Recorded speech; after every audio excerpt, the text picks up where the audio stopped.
Bonjour à tous, nous sommes aujourd'hui en compagnie de Loïc Dachary et donc nous allons enregistrer et nous enregistrons avec vous une conférence et une discussion autour du cloud. Donc on va discuter un petit peu de ce dont il s'agit et de la manière dont ça se met en place. Alors je vous indique un petit peu, Loïc c'est un des grands pontes du libre en France, un membre émérite de l'April, c'est le moins qu'on puisse dire, végétarien du libre, la tête dans les nuages depuis 2012. Et puis, donc, nous avons Luc aux manettes qui va enregistrer et mettre en forme, et Yann et Nicolas qui seront là et qui vont regarder avec nous et discuter éventuellement de tout cela. Loïc, alors, le cloud, de quoi il s'agit? Alors, le cloud s'est présenté souvent par un discours marketing plutôt assez compliqué, où si on découpe ce slide-là en 12 heures de conférence, et ben, après on sort avec mal à la tête et on n'a rien compris du tout. Donc moi, je vous propose plutôt un découpage beaucoup plus simple où il y a 3 composants dont on entend parler assez souvent. C'est le composant de base qui est au niveau bas, qui est IaaS, Infrastructure as a Service, par-dessus lequel on trouve le PaaS, Platform as a Service, ou bien le SaaS, Software as a Service. À ce service, comme un service, c'est-à-dire quelqu'un vous rend ce service-là? Mais oui, en fait, le Software as a Service, on pense immédiatement à Google Mail, ou tous les services en fait, qui ne tournent pas sur notre propre machine. Le PaaS, c'est encore quelque chose d'autre qui est plus technique. C'est là où des développeurs ils vont mettre leur morceau de logiciel pour qu'ils soient exécutés dans un environnement cocooné où ils n'aient pas à se préoccuper de problèmes d'installation. Ces deux choses-là, on ne va pas en parler là. C'est des choses qui sont plus haut niveau. Ce dont on va parler, ce qui est vraiment intéressant, là où il y a une vraie révolution qui se passe, c'est l'IaaS, l'Infrastructure as a Service. Et là, on pense à OpenStack, qui est un ensemble de logiciels qui fournit ce service-là et pas du tout des services applicatifs destinés aux utilisateurs.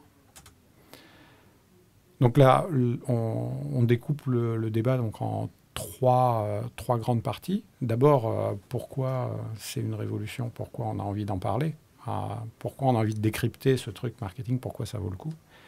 Ensuite, pour mettre les pieds dans le concret, on va faire une démo live de OpenStack. On va montrer concrètement ce que c'est. En fait, on peut le montrer parce que ce n'est pas si compliqué que ça. Et à la fin, comme c'est un objet technique nouveau, il a évidemment des conséquences sociétales et on va essayer de couvrir celles qui nous paraissent à nous, les citoyens et engagés dans le libre, les plus importantes.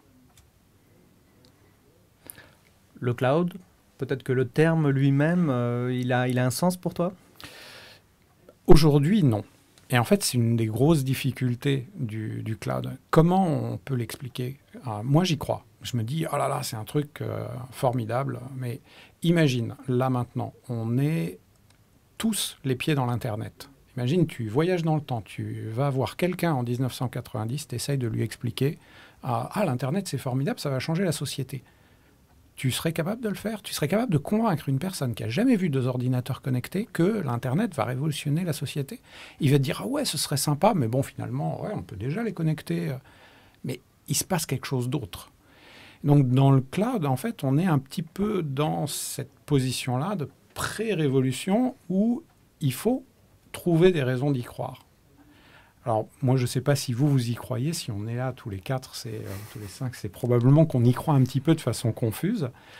Mais, alors moi, j'ai une raison d'y croire. Comme je suis un développeur, ce qui me fascine, c'est qu'on puisse manipuler des machines comme on manipule des entiers. Donc là, j'ai mis un morceau de code. On a, dans la première ligne, create instance égale max count égale 1. Ça, c'est typiquement ce que fait un programme. Il fait une comparaison de nombres et puis il le stocke dans une variable. Voilà, là, on a l'habitude. Et juste en dessous, ce qu'on voit, c'est self-create instance qui se met dans une variable instance. Ça, c'est une machine. Et en fait, ils sont traités au même niveau. Alors, ça paraît complètement anodin. Mais elle revient dans l'idée de tu es là maintenant, de retour en 1990, et ce que tu vas dire à la personne, c'est connecter tous les ordinateurs ensemble, ça va faire la révolution. Finalement, c'est un truc technique. Mais tu n'as pas expliqué grand-chose. Donc moi, ma raison d'y croire, c'est faire des machines comme si c'était des entiers et les manipuler pareil, c'est ma raison d'y croire. Tu prends de la hauteur, tu atteins les nuages, et toi, en tant que programmeur, tu programmes des machines, enfin la mise en place de machines. Ben oui, c'est la virtualisation, c'est Alors, je ne sais pas si toi, tu fais ça tous les jours aussi. Ah oui, c'est quelque chose qui est courant dans l'industrie, d'avoir ce besoin de machines et de pouvoir déployer des applications. Mais la problématique, effectivement, aujourd'hui, c'est vraiment on est vers des logiciels qui demandent de plus en plus de ressources, de plus en plus de machines, et justement de décentralisation, et que si on n'a pas ces outils cloud, on ne peut juste rien en faire. C'est pas possible de gérer ce genre d'architecture. Alors finalement, toi, tu y crois, cette révolution du cloud? Ah mais complètement. Et si tu devais l'expliquer à quelqu'un, tu lui dirais quoi? Tu lui dis, moi j'y crois parce que... Ouais, c'est aujourd'hui la problématique du cloud, et en plus que le terme est devenu un terme marketing qui est assez trompeur quand on le voit dans la presse ou dans des brochures commerciales. Le cloud qu'on entend beaucoup parler n'est pas le vrai cloud au sens ce que permet de faire OpenStack, et le terme est complètement détourné. Oui, donc évidemment pour toi c'est sa réalité technique qui te c'est vraiment la réalité technique. Ce qu'on peut entendre au quotidien sur le cloud est souvent relativement faux et plutôt trompeur. De manière amusante, moi je retournerais peut-être dans les années 70 et 80, où les gens ils avaient un terminal qui se connectait à quelque chose et ils faisaient leur travail depuis le terminal et ça l'envoyait ou quelque chose. Et ils récupéraient sans savoir vraiment ce qui se passait derrière. Et j'ai un peu cette impression des fois, quand on est dans les nuages, on n'est plus à vraiment s'occuper de ce qui se passe. Il y a quelqu'un, il y a des spécialistes, il y a des techniciens qui s'en occupent pour nous. Et nous, on est un peu utilisateurs de loin. Et on a juste un câble, un tuyau qui nous relie entre eux. C'est juste une analogie, mais elle vaut ce qu'elle vaut. Mais quand tu es au niveau software as a service, c'est très sensible. Tu as l'impression, par un clic, de déclencher une montagne d'opérations qui t'échappent complètement, qui sont complètement opaques. L'intérêt, je pense, de se pencher sur l'infrastructure as a service, c'est que là, en fait, tu décryptes tout le mécanisme et aussi que tu te l'appropries. Et je ne sais pas si toi, Johan, tu as une expérience du cloud? Non, je n'ai pas d'expérience du cloud, mais c'est vrai que il y a un côté un peu magique avec ça. Effectivement, de voir que ce qu'on fait en soft, on va pouvoir le faire en infrastructure, avec les machines, quoi. Aussi une telle facilité. Donc non, je ne maîtrise pas, mais j'ai hâte de découvrir et de voir ce que c'est. Ben justement, ça fait un super enchaînement avec la deuxième partie où on va le mettre les doigts dedans et on va faire une live démo. Donc, l'idée de cette live démo, c'est de prendre un exemple qui serait un entrepreneur qui est dans son garage et il a imaginé faire un jeu WebGL. Un jeu WebGL, c'est je fais de la 3D dans un browser web. Aujourd'hui, c'est possible avec cette technologie WebGL. Browser, navigateur. Un navigateur web, pardon. Et donc, ce jeu-là, il a cette tête-là. Donc, ça s'appelle MIOP, Monster is Other People. Les monstres, c'est les autres. Et donc, on démarre. Et donc, l'idée, c'est qu'on a des petites créatures. Donc, un œil ici. Des petites créatures qui s'attachent à l'œil. Et leur objectif, c'est d'encercler une cible. Donc, on fait un train de petites créatures comme ça qu'on traîne, et on va choper la cible et on l'encercle. Et quand on a réussi à l'encercler, et paf, on change de niveau et on level up. C'est un jeu à 2 francs, c'est un jeu web, mais c'est super sympa, on a de la 3D dans le web. Donc ça, notre entrepreneur, il a fait ça, il est super content, et il se dit, maintenant, je vais en faire une entreprise. Je vais faire une entreprise web avec ce jeu-là, recruter des utilisateurs. Pour pouvoir faire une ladder qui compare leur score, faire un classement qui compare leur score et peut-être leur vendre des items virtuels, leur vendre un abonnement, etc. Alors, la façon dont ça apparaît dans la tête du développeur, c'est, je l'ai exemplifié comme ça. Bon, je vais aller dans le cloud parce que c'est moderne et donc je vais choisir un provider de cloud. Là-dessus, je vais développer mon application, je vais la déployer. Donc ici, je vois la personne qui arrive. Et quand il y a un visiteur qui vient consulter mon application, paf, mon provider de cloud, là, le petit truc qui se développe, c'est une ressource qui va s'occuper de cette personne-là.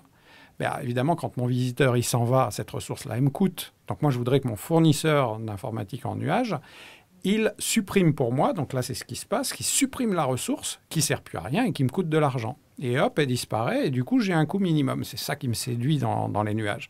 Et quand j'ai plein de visiteurs, à ce moment-là, mais juste au moment où j'ai plein de visiteurs, et c'est ce qui se passe dans ma tête, comme je le montre à l'écran, à ce moment-là, il y a plein de ressources qui se créent, mais comme j'ai plein de visiteurs, j'ai assez de ressources j'ai assez d'argent, assez de ressources pour pouvoir payer toute cette infrastructure.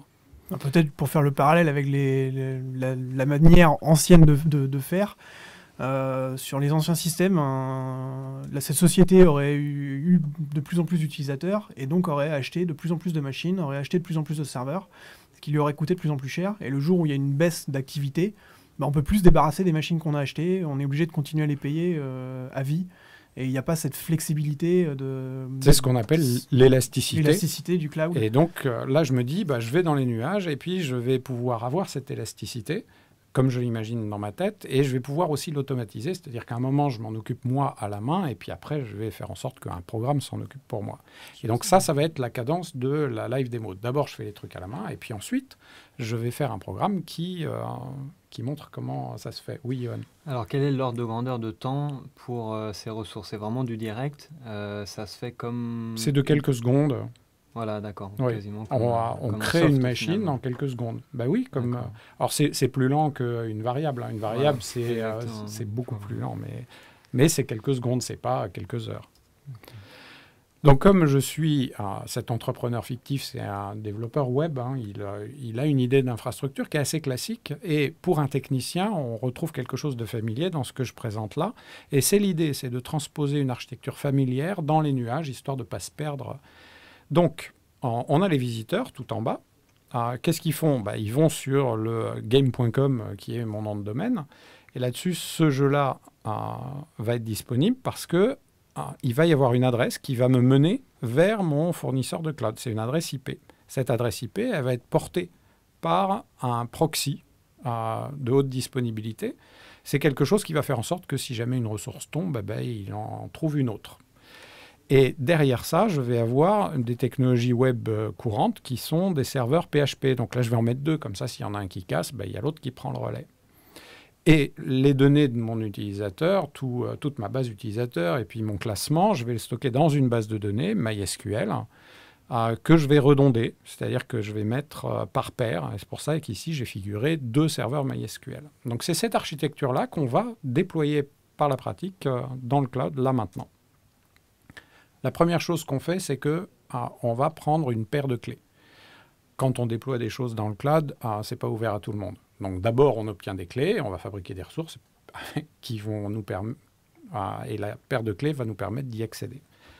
Donc ici, je commence par me connecter à mon fournisseur de nuages, ici avec mon compte, et j'ai un panel web dans lequel j'ai le menu Access et Security, et tout en bas, je vais pouvoir lui dire, vas-y, fabrique-moi une paire de clés. Je vais l'appeler démo.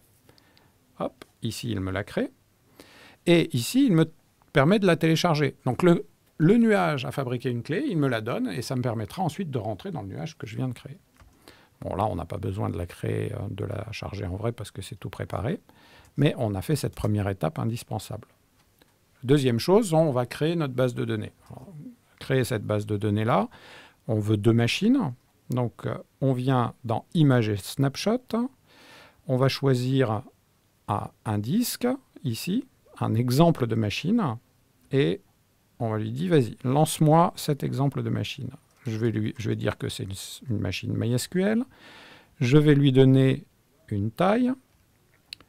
Je vais choisir la clé qui me permet d'y accéder, et j'ai dit que je voulais en lancer 2. Hop. Et je le crée. Alors ici, on voit dans le panel que les machines sont en cours de création. Là, viennent d'apparaître des adresses IP. C'est ce qui leur permet de dialoguer en interne. Alors, on voit que c'est des adresses IP qui sont privées. Elles sont à l'intérieur du cloud. On n'est pas du tout encore exposé sur le net. On reste à l'intérieur du cloud. On voit aussi des tailles de machines.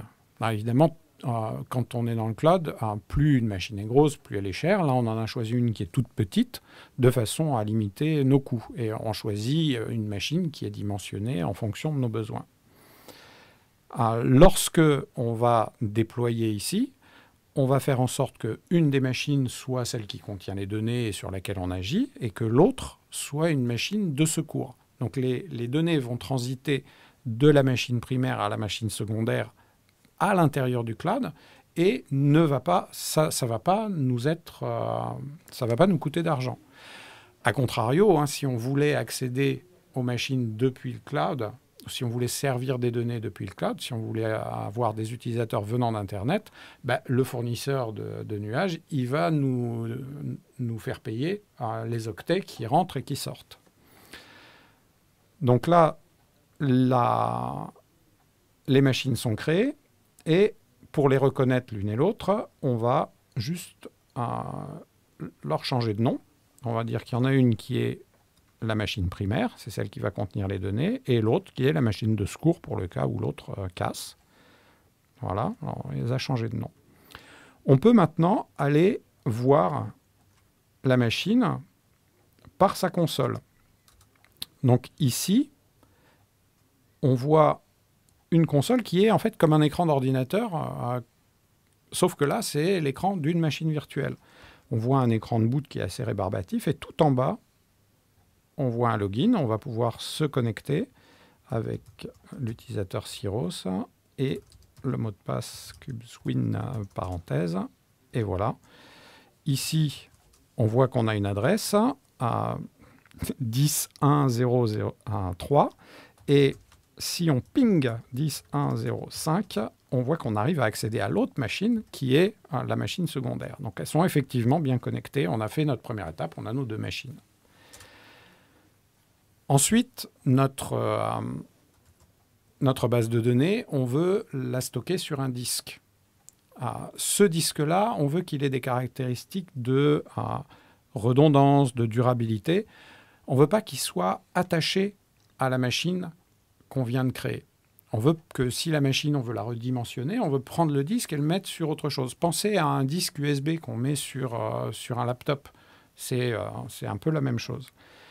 Donc ici, j'en ai préparé un. Il s'appelle MySQL Storage et je vais le mettre sur le primaire. Donc j'édite les attachements de MySQL Storage, comme si c'était un disque USB. Et je lui dis, tiens, va sur le primaire, j'attache. Et il apparaît, hop, il est attaché à l'instance. Ça se fait dynamiquement, il n'y a pas besoin de rebooter la machine, comme sur un laptop. Si je reviens sur la console, je vois qu'il y a de l'activité sur la console. Et si je demande avec la ligne de commande de me montrer s'il y a un nouveau disque, je vois sur VDB, je print et je vois ici que j'ai DevVDB, un disque de 10 Go qui est celui que je viens d'attacher. Donc là, on a créé notre disque pour stocker les données, on a créé nos deux machines pour la base de données. On suppose qu'on va les nurser un petit peu, ces machines, on va installer une base de données MySQL. Et on peut passer à l'étape suivante qui consiste ici sur le schéma, donc à créer des frontaux PHP. C'est là où notre appli web, elle va vraiment résider. C'est là où on va mettre notre programme web. Alors pour ça, on va faire quelque chose de légèrement différent. C'est-à-dire que on va créer une machine PHP. Mais l'idée, alors ici je la crée, donc toujours à partir du même template, je l'appelle PHP. Je choisis sa taille, je choisis une clé pour pouvoir entrer dedans, je n'en lance qu'une seule, et c'est parti. En fait, mon idée ici, c'est que je vais installer cette machine PHP en vue de la dupliquer n fois. MySQL, là, j'en avais besoin que de 2, finalement. Mais pour absorber la charge, quand je vais avoir plein de succès, je vais devoir lancer un PHP, un deuxième, un troisième, un quatrième. Donc je vais installer le PHP aux petits oignons, je vais installer mon jeu là-dessus. Et une fois que j'aurai terminé, je vais faire ce qu'on appelle un snapshot, c'est-à-dire une copie de l'image au moment où j'ai fini de bosser, que je vais appeler PHP snapshot, par exemple. Et je vais ensuite, donc il apparaît ici, je vais ensuite pouvoir booter depuis ce snapshot, comme je bootais depuis un CD quand on installe une machine pour la première fois. Donc pendant que ça se crée, on le voit ici, c'est QA, je peux aussi bien me mettre à préparer la création du dernier composant de mon architecture, qui est le proxy HA, qui va balancer la charge sur tous mes process PHP. On dirait intermédiaire, haute availability. Haute disponibilité, ouais, high availability. Donc celui-là, je vais le créer précisément. Voilà, j'ai un modèle qui m'a été fourni par mon fournisseur de nuages, qui est déjà là, qui n'est pas juste un système d'exploitation tout nu, mais qui est HA Proxy Snap. Et donc, je vais lancer celui-là, ce qui va m'éviter de l'installer. Donc, je vais dire HA Proxy. Alors ça, c'est une nouveauté du cloud. On voit beaucoup de machines préinstallées qui contiennent, par exemple, un WordPress ou un Git, un Redmine. Je donne des exemples qui ne sont pas super populaires, mais pour un développeur, c'est super intéressant. On n'a pas à installer tout ça. Donc là, cette machine-là, elle se distingue des autres parce qu'elle va être exposée au public. Donc, il va falloir qu'on sorte de cette idée de je suis qu'avec des IP privés.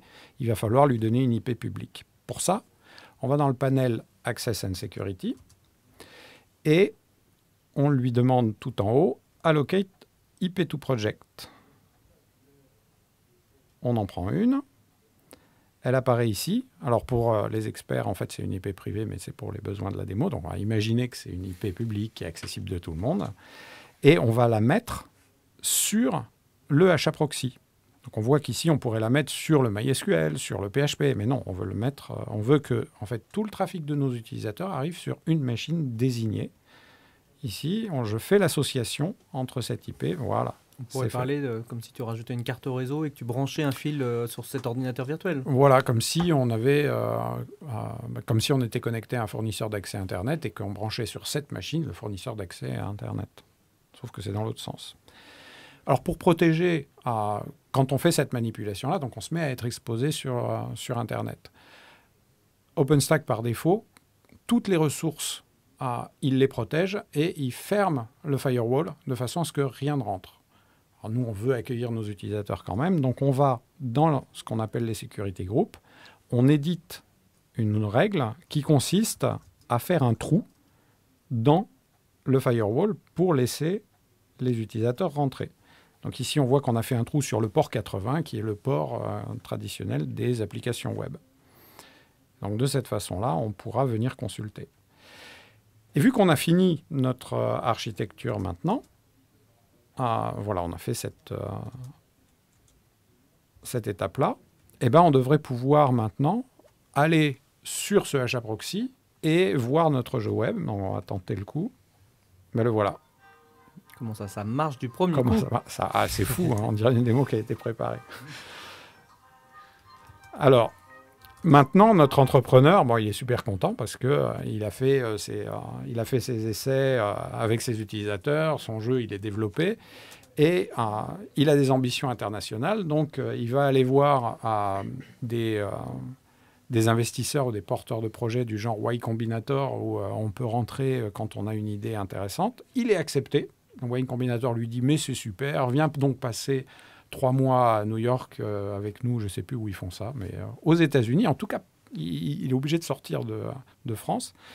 Et il va aller chercher un autre provider d'informatique en nuage et il va répliquer son infrastructure tout comme à la main, tout comme il l'a fait là. Et il va pouvoir faire du load balancing, de la balance de l'équilibrage de charge sur entre ces deux clouds.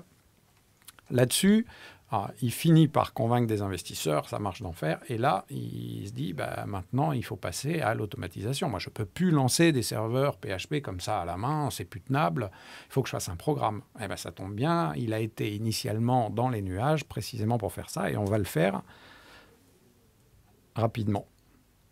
Donc, la première étape, c'est que là, on a fait tout à la main. Alors, on a vu qu'on s'était connecté. Quand il y a avec un utilisateur et un mot de passe. Quand il y a un programme, il va falloir lui donner aussi des crédentials. Il va falloir lui donner un moyen de s'authentifier auprès du nuage.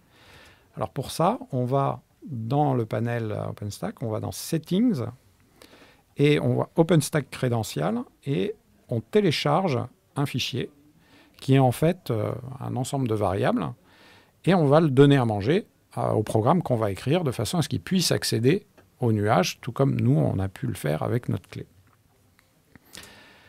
Et on écrit ce petit programme, alors que je décrypte ici ligne par ligne. Donc, notre petit programme, en fait, ce qu'on veut, c'est que quand il y a beaucoup de monde, il crée beaucoup de machines, et puis sinon, il les enlève. Donc, on commence par demander ici, avec le curl silent server status, combien il y a de monde. Donc, on voit combien il y a de requêtes. Ensuite, on lui dit, mais combien de serveurs PHP on a? Et pour ça, on utilise la commande novalist, qui est donne-moi la liste de toutes les machines que j'ai, --name PHP. Bon, ça ne nous intéresse pas de savoir si MySQL il est là, on s'y attend, HAProxy aussi. Non, on veut tous les serveurs PHP qu'on a. Et ensuite, on a beaucoup réfléchi, on s'est dit, tiens, à chaque fois qu'on a 10 requêtes, on voudrait un serveur. Donc on dit, on voudrait ce nombre de serveurs en divisant le nombre de requêtes par 10. On affiche, pour les besoins de l'opérateur et pour les besoins de la démonstration, qu'est-ce qu'on voudrait et qu'est-ce qu'on a. Et si jamais, en fait, le nombre de serveurs qu'on voudrait est supérieur au nombre de serveurs qu'on a, on lance une machine. Ça se fait avec la commande nova boot, qui est, en fait, nova, je crée une instance.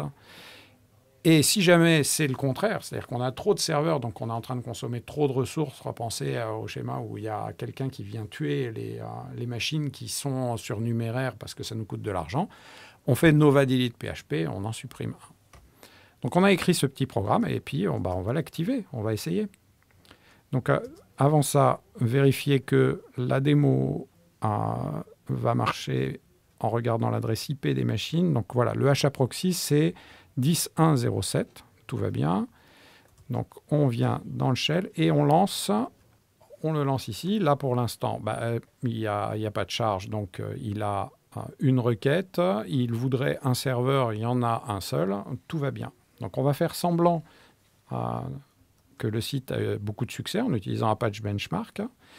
Et pour stresser le serveur, de cette façon-là, on va voir le nombre de requêtes monter. Donc là, il en a 3. Donc on a dit que la limite, c'était 1. Là, il en a 30. Donc, paf, il lance un nouveau serveur. On retourne dans le panel. Et là, on voit qu'il est effectivement en train de lancer un nouveau serveur. Si on coupe les tuyaux, une fois qu'il a terminé de lancer le serveur, on va pouvoir le voir juste derrière, éteindre le serveur.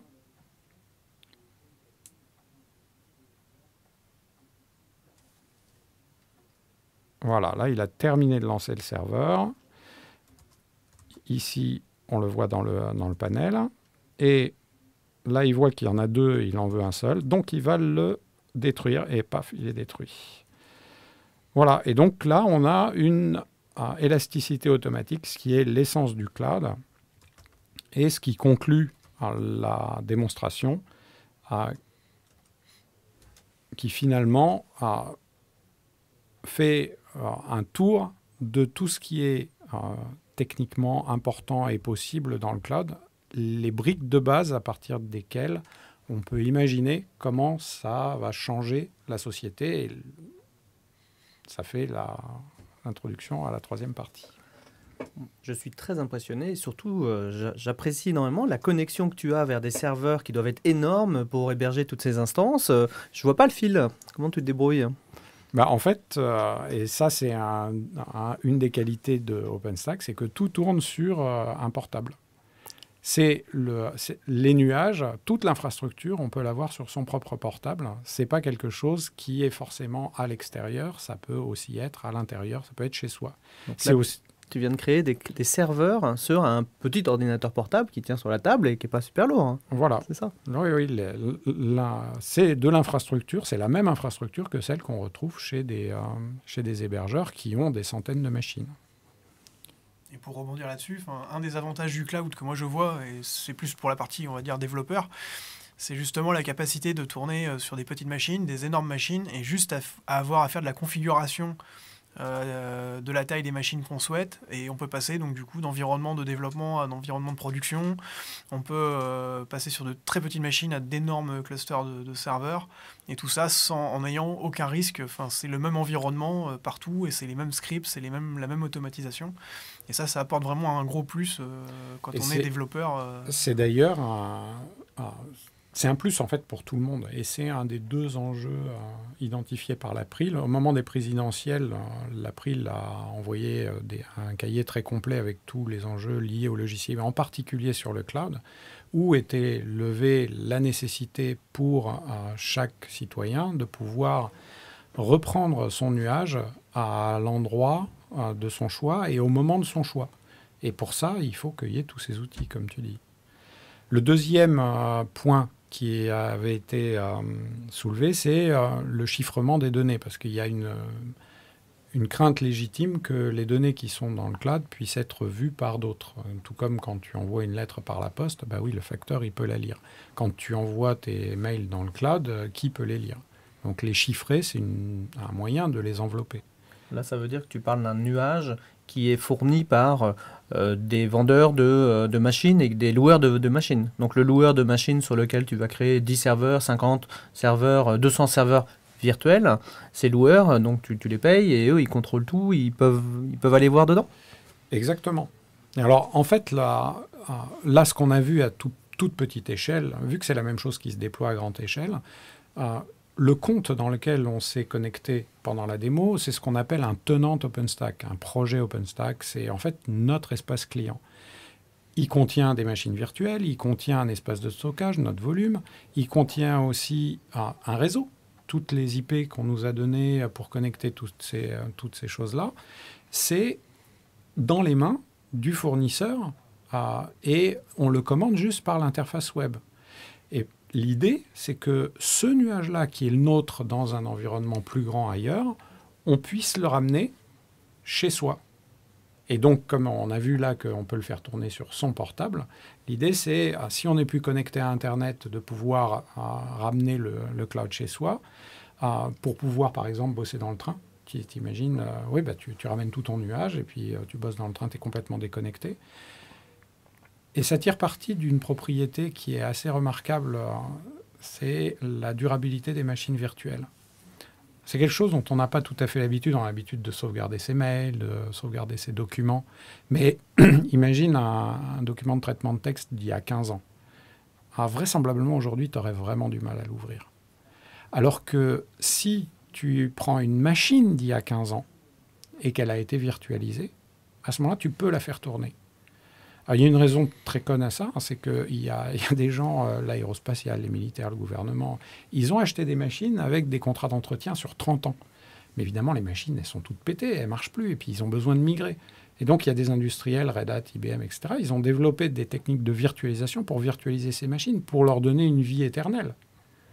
Et quand on est dans le cloud, en fait, on bénéficie de cette durabilité tout à fait surprenante, qui est plus grande que celle de n'importe quel format de fichier, plus grande que la durée de vie de n'importe quel logiciel. Donc le fait de pouvoir ramener tout ça sur sa machine et de pouvoir faire tourner tout ça dans une machine virtuelle, ça donne la capacité de tourner son nuage à l'endroit de son choix. Pour moi, c'est quelque chose qui est un gage d'indépendance indispensable. Et ça évite beaucoup de problèmes. Dans ces éléments-là, le libre, il a une place qui est de quelle importance? Alors en fait, ça ne peut évidemment fonctionner qu'avec du logiciel libre. Parce que imagine s'il y a du logiciel propriétaire dans tout ce que tu transportes comme ça. En fait, il y a besoin d'articuler 2 choses. Tu as besoin, d'une part, d'avoir le contrôle de ton infrastructure. Ça, c'est son nuage. On a vu ça, oui, tu veux le rapatrier. Mais ton nuage, comment il peut tourner, comment il peut se reconstituer, si ce qu'il y a en dessous, donc OpenStack, dont on a fait la démonstration là, si ce n'est pas libre soi-même. Ça veut dire que tu as des licences, des restrictions d'utilisation qui font que dans 5 ans, tu ne pourras pas l'utiliser, que sur telle machine, tu ne pourras pas l'utiliser, que tu ne pourras pas le modifier, que quand il sera un peu cassé, tu ne pourras pas le prêter à tes copains. Tu as tout ce dont on ne veut pas pour notre informatique à nous et qu'essaye de nous fourguer le logiciel propriétaire. Donc en fait, cette promesse de durabilité elle n'existe que s'il y a du logiciel libre. Et c'est aussi pour ça que c'est quelque chose qui est très absent des discours marketing, parce que les gens qui sont les plus vocaux sur l'informatique en nuage aujourd'hui, c'est des vendeurs de logiciels propriétaires. C'est aussi pour ça que l'April se fait la voix du logiciel libre dans les nuages. Ouais, le meilleur exemple, je pense, c'est Amazon EC2. C'est aussi ce qu'ils appellent prestataire cloud, mais c'est pas le vrai cloud OpenStack. Et du coup, quand on arrive sur cette plateforme-là, on ne peut plus du tout en sortir. On va pouvoir avoir à peu près le même fonctionnement, rajouter des machines, en créer, mais c'est entièrement propriétaire. On ne connaît pas le format des fichiers derrière, on ne peut pas les extraire, les faire tourner sur son portable. Et on est entièrement prisonnier d'Amazon si on va sur ce type de plateforme. Oui, c'est-à-dire qu'on peut extraire les machines. Par contre, on ne peut pas extraire l'infrastructure qui permet de refaire tourner le service. Donc en fait, on a architecturé plein de trucs sur Amazon Web Service et on peut extraire chaque composant, mais par contre, on les pose les uns à côté des autres et on a perdu toute la mécanique puisque c'est que Amazon. Donc ça n'a aucun sens, littéralement. Il y a un deuxième point qui était important, c'était le fait de pouvoir exécuter son nuage, de pouvoir le reconstituer au moment de son choix. Si on imagine un album photo qu'on feuilletterait plusieurs années plus tard, le nuage qu'on a à un moment donné, si par exemple on lit son mail dans son nuage, qu'on fait ses documents dans son nuage, c'est à plein d'égards la projection de son être numérique quelque part. Évidemment, il ne vieillit jamais, cet être numérique. Et quand on sera vieux et chenu au coin du feu, on voudra peut-être ouvrir nos machines virtuelles pour regarder comment on était 20 ans plus tôt. Au moment de son choix, c'est quelque chose qui nous garantit qu'on ne va pas se perdre soi-même numériquement.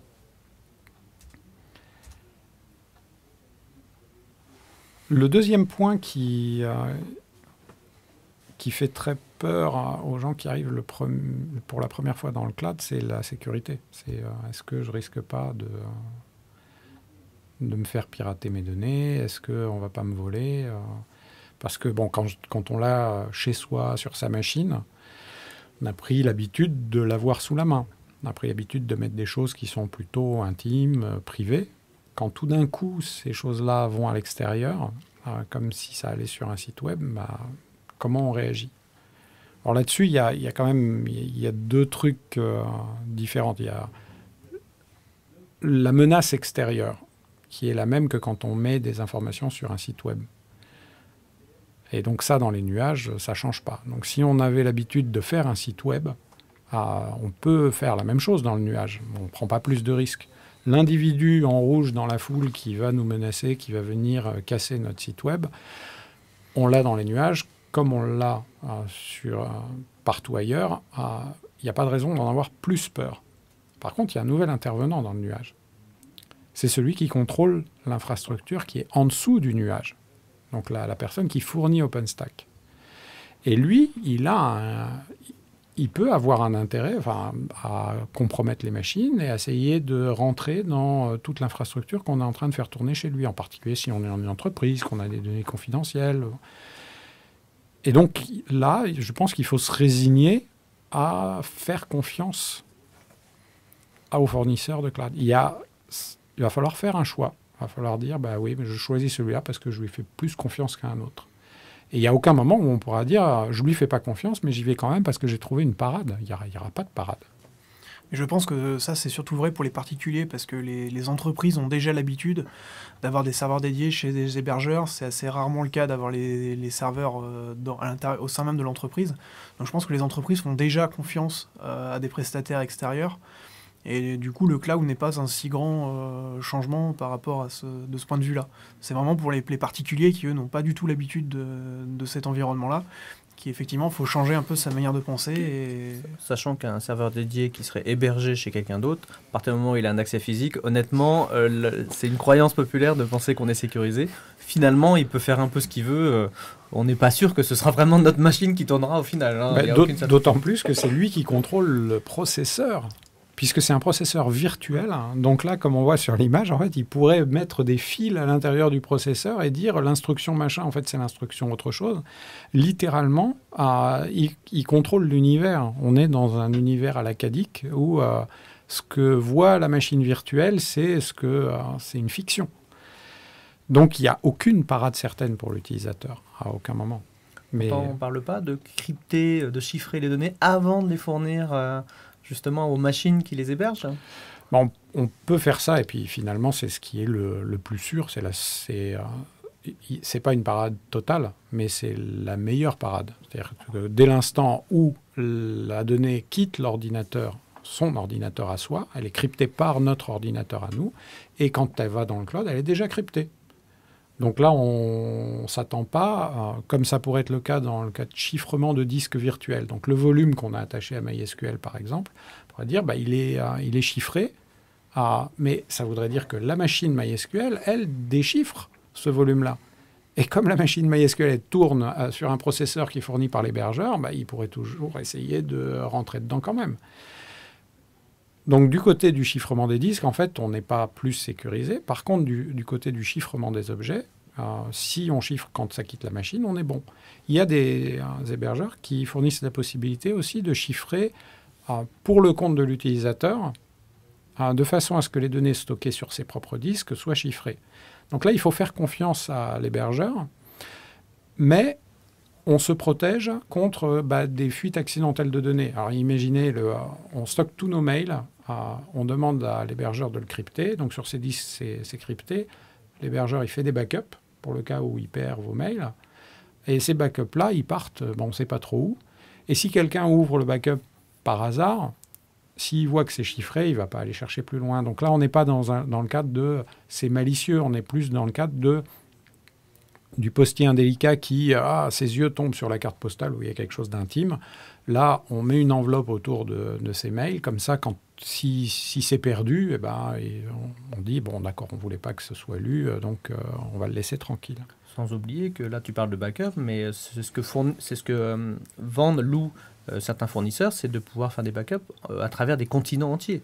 Donc si jamais j'ai des données qui sont en Amérique du Nord, d'autres en Europe, d'autres en Asie, il y a encore moins la possibilité de contrôler les facteurs qui font transiter tout ça et qui peuvent à un moment donné avoir les yeux sur la carte postale, n'est-ce pas ? Ouais, là, il y a beaucoup d'intermédiaires possibles. Ouais. Lors donc la semaine dernière, début octobre, il y avait un summit OpenStack où il était question de l'avenir de OpenStack en tant que logiciel libre. Et puis surtout, c'est une conférence qui est très technique.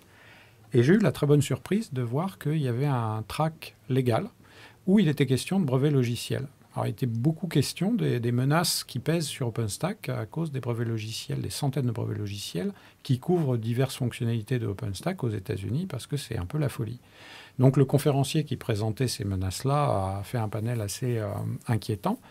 Du coup, la fondation OpenStack qui est récemment formée va être vigilante.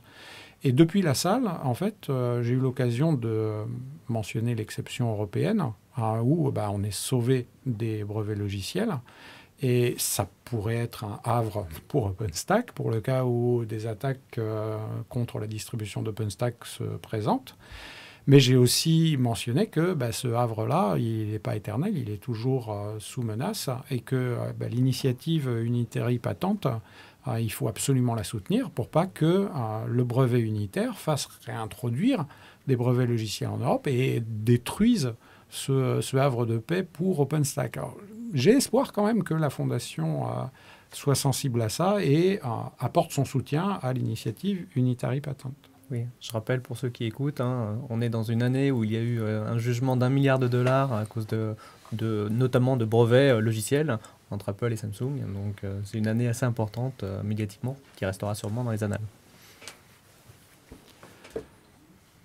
Et le dernier point concernant OpenStack et le nuage, c'est la réglementation. Donc ça, c'est Aujourd'hui, tu l'as dit, il y a Amazon Web Services qui domine le marché de l'informatique en nuage et donc les données en fait se trouvent effectivement dans des centres informatiques qui sont à des endroits bien particuliers dont aucun n'est en France. Alors le gouvernement, lui, est pas en France, il y a des législations qui imposent à des collectivités locales, par exemple, de déporter leurs données en dehors de chez elles, mais de ne pas leur faire quitter le territoire français. Donc, s'ils veulent utiliser aujourd'hui un nuage, elles ne peuvent pas, puisque si elles utilisent Amazon, du coup, la donnée est par ailleurs. Alors, il y a aussi des réglementations sur l'hébergement des données de santé, etc. Là-dessus, il y a quelque chose qui est en train de se produire qui est plutôt positif, plutôt favorable à OpenStack et au logiciel LIM. C'est le choix de OpenStack et du logiciel LIM par CloudWatt, qui est un nuage à la française financé par nos impôts et appuyé par des industriels français. Donc là-dessus, il peut y avoir un mariage aujourd'hui qui permet à la réglementation d'être respectée dans un esprit de transparence aussi, puisque dans la mesure où les logiciels libres sont choisis, il n'y a pas des boîtes noires propriétaires qui font que, même si c'est sur le territoire français, on ne maîtrise pas vraiment ce qui se passe avec les données. Et ça, c'est juste pour la France, mais on peut imaginer que d'autres pays aient les mêmes besoins et aillent dans la même direction. Donc ça complète dans les rêves qu'on peut avoir en tant que citoyen d'indépendance individuelle avec une indépendance de l'État et une autonomie sur la technologie. Si les deux pouvaient se marier sur le long terme, ce serait bien. Et je pense qu'on a une grande chance à prendre pour l'informatique libre aujourd'hui. Et qu'est-ce que tu penserais d'essayer de faire des nuages entre les citoyens, sans passer par les grosses infrastructures, les États? Pourquoi pas, entre toi et moi, on partage des machines? Est-ce qu'on pourrait?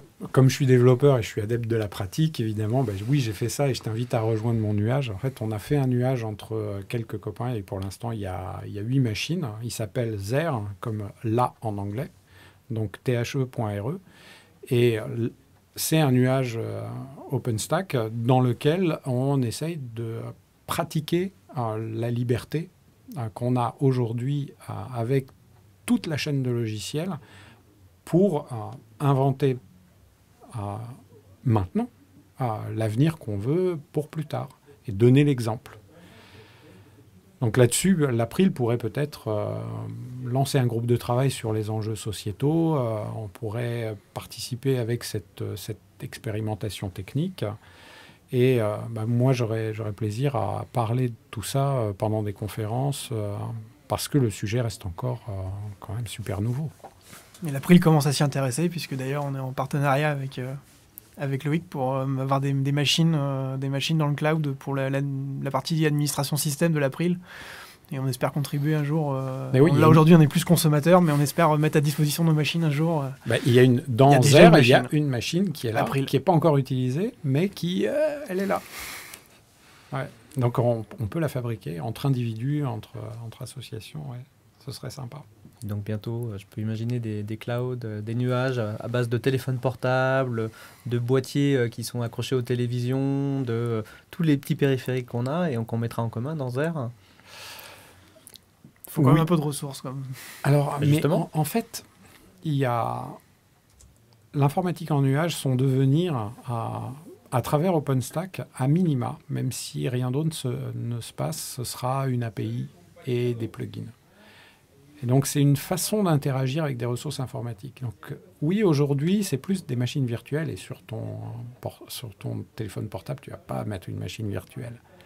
Mais tu peux imaginer que tu vas interagir avec ton téléphone comme tu interagis avec une machine virtuelle, que donc on prétende que ton téléphone, c'est une machine virtuelle pour lui faire des choses. Alors, ça fait partie des extrapolations qu'on imagine aujourd'hui, qu'on voit apparaître. On dit que c'est un peu des déformations de l'idée de nuage. Mais c'est ce genre de bizarrerie qui fabrique au fur et à mesure ce que sera demain l'informatique en nuage.